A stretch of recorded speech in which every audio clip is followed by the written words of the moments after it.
There was a time when I was younger, I was building my first business, and I spent that much time on my own that I convinced myself of a lot of problems.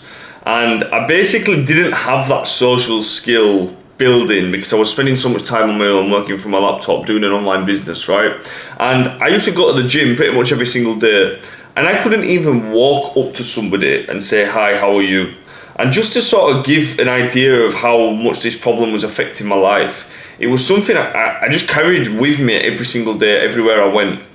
This like low level of confidence where you feel like a little bit of shame, a little bit of embarrassment, and it stops you from living your life because you can't speak to anybody, you can't do anything. And even when you do start speaking to people, you're not coming across as a respectable person.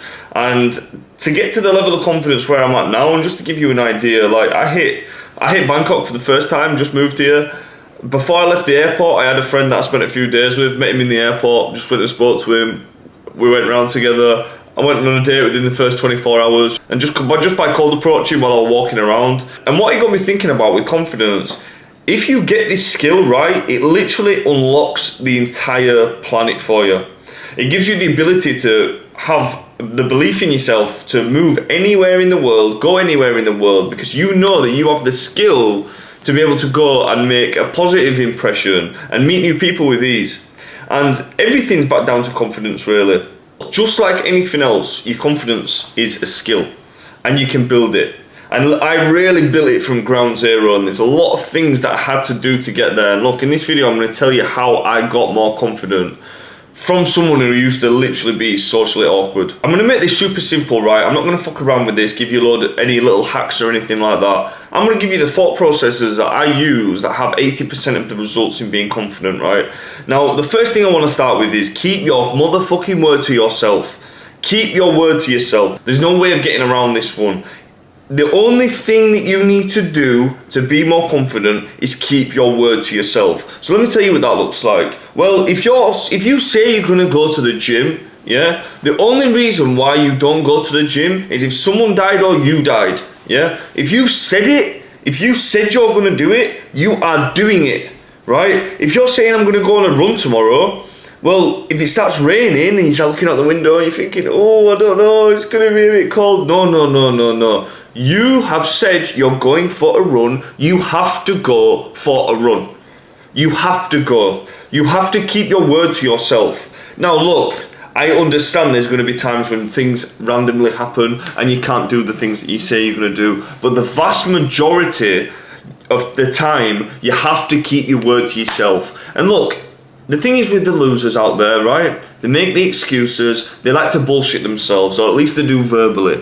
But inside, you know what you want to do, right? You know what you want to get good at, and you know the actions to get there. Everybody knows how to go on a walk, go on a run, eat less food. Everyone knows how to get into shape. Everyone knows how to build a business. You've actually got to put your details in. You've actually got to pay some money to get a website or to learn something or buy equipment. You've got to search a video on YouTube and watch it. You've got to read a book. Everybody knows what to do.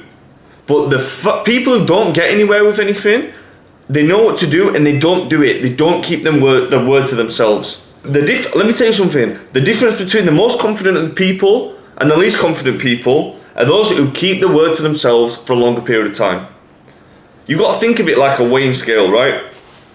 A weighing scale like this with two weights on either side. Now, every single time you keep your word to yourself, the weighing scale will go up, right? Every time you keep your word, it's like a weight being added on the other side. So this means that your confidence goes up. Now, every time you don't keep your word to yourself, it goes the other way, and then you get unconfident, right? And listen, I've been that guy. I've been that guy saying, oh, I want to go cold approach girls. Every time I got an opportunity, didn't do it. Felt shame. I've been that guy saying, I've always been consistent in the gym, but I've been that guy saying, oh, I want to follow this diet. Every day, didn't do it. I've been that guy saying, I want to go to bed on time. Every day, I'm on my phone at night. My phone's next to my bed. I'm not trying to sleep. I've been that guy. You have to keep your word to yourself. And listen, trust me, the little things matter. The little things matter. Now, if you want a little hack, I'll give you one, right? What you also want to do is, I don't even run, but if it's like the worst weather you've ever seen, I'll still go for a run, right? Because I'm trying to create this reputation with myself that I don't give a fuck about the conditions, right? I'm going to be the only one doing it, and I'm going to do it. If you put yourself in situations where purposefully you're going to go do hard stuff, then you start building this self-image that nothing affects you. And you really need to be in that area as a man if you want to make real progress, because the truth is, there's going to be a lot of things affecting you.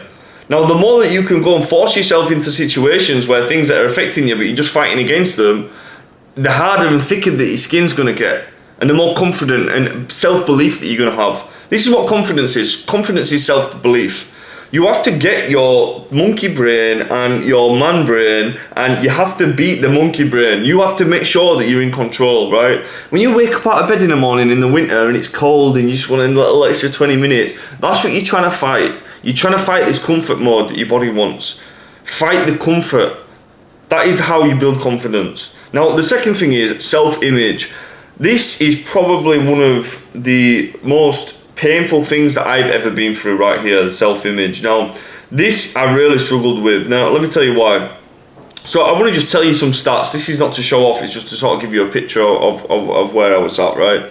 So at 24 years old, right, I'd already had a business that generated me millions in sales, right? I had hundreds of thousands of pounds in assets. I had a cash flowing business, an office. I had clout from having my own business. I was in good shape. I was training 2 hours a day. I was up on time. My habits were great. I'd done a lot of self-improvement, and I improved a lot as a person overall, right? However, I went through some very personal stuff. I had to leave my house and go find somewhere to live while I owed quite a lot of money out, okay?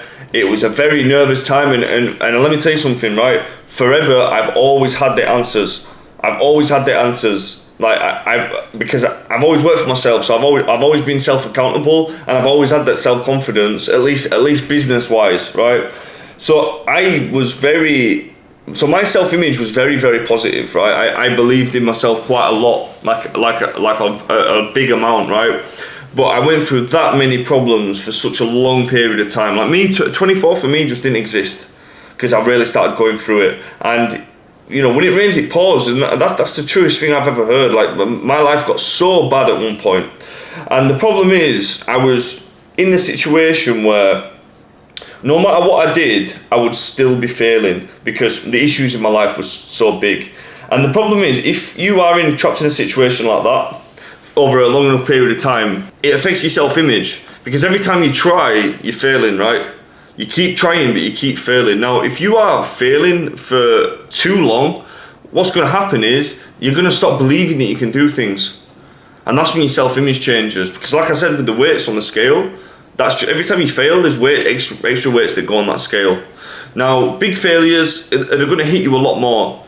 Now, this was the problem that I had. I had all this experience, right? I was making probably £300 a day as an 18-year-old kid, just doing scrap metal, selling stuff on eBay, doing market stalls, and selling cigarettes, selling NOS, all sorts, loads of little side hustles, right?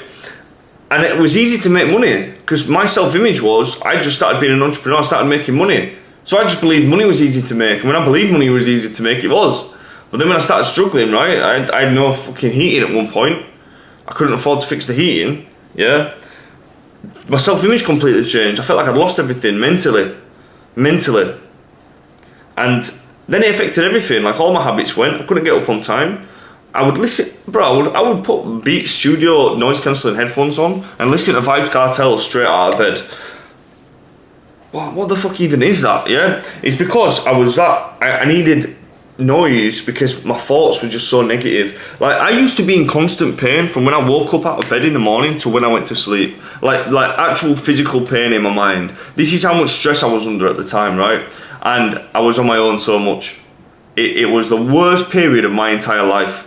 And it took me a very, very long time to start building back up my self-image. Now, look, the reason why I'm telling you this is because, look, you can be 6'3", in shape, okay? You have a high income skill, you have a lot of life experience, you've tackled all your self-development, right? But if your self-image is not that of someone who is going to achieve your goals, you will not achieve them. You will not achieve them. It has to be your self-image. Now, I looked at my life and I'm like, why can't I do it? Why can't I get up on time? Why am I always on my phone? Why can't I concentrate for more than 15 minutes? Why am I unhealthy? Well, I looked at my life and, well, I was walking around saying negative stuff. As in, you know, why me? I'm such, you know, talking like a fucking victim, right? And listen, I had stuff to complain about, don't get me wrong. I really did. But I was walking around acting like a victim. So I kept saying to people, I lost everything. I lost.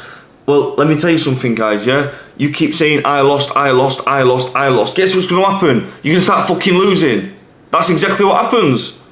So when you're going around saying, I lost, you're going to start losing. And that's exactly what happened. Because then I started seeing myself as a loser. And you start seeing yourself as a loser, guess what? Loser shit starts to happen to you. There's no space for that. So if you want to change your self-image, you have to change back into a winner. Now for me, let me tell you something, guys, yeah? I had to start focusing on being grateful. And I didn't know, I had no answers. My back was against the wall. I've just gone through the worst period of my entire life. I'm trying to build my life back up from zero, and I'm like ashamed of myself. I'm like stressed. I'm unhealthy mentally, unhealthy physically. I got in some shit shape. I'm just a mess. I'm just an absolute mess. But little by little, I had to start building back up. And the first habit that I did was I used to have a journal, and I just write down my reflection of the day, what I went wrong yesterday, how I can improve, and then what I'm grateful for. And listen, at the time, yeah, I was not grateful for anything. And I could have been grateful for stuff. You always can, right? But when you're in this negative mindset and your mental health's bad, you can't. You could win £1 million and it you wouldn't be happy about it, right? You know, the mental health is a wicked master, right? And I had to start writing down what I'm grateful for. Now, I used to have this Ritz-Carlton pen. It was a ballpoint pen, a black one, and it had like a twist top, and it was like the perfect thinness and the perfect size. And I hold a pen like this, right? So I don't really like these hexagon style pens. I like the flat ones. And I used to write on this pen every day. And it was a nice pen, so I used to write, I'm grateful for this pen.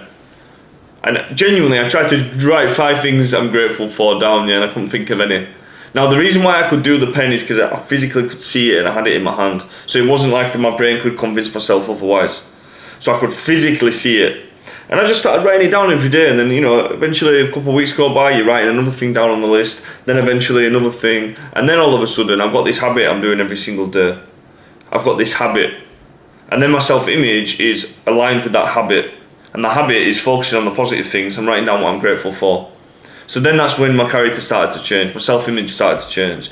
Then I started to go, right, well, I'm going to write a habit down up at 6 a.m. Then I started getting up at 6 a.m. or a little bit earlier, then a little bit earlier.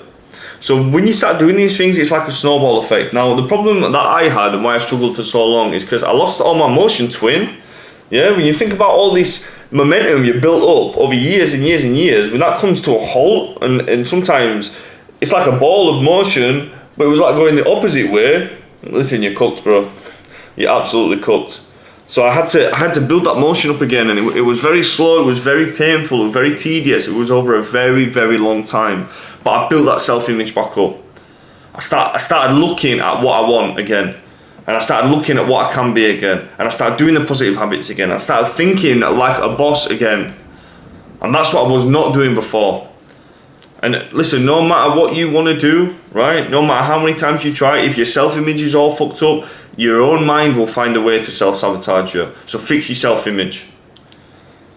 They're the 2 things that you should do if you want to be super confident. Listen, I'm not the most confident guy in the world, but listen, I've made a lot of improvement. Let me tell you. So yeah, hope you enjoyed that video. I'll see you tomorrow.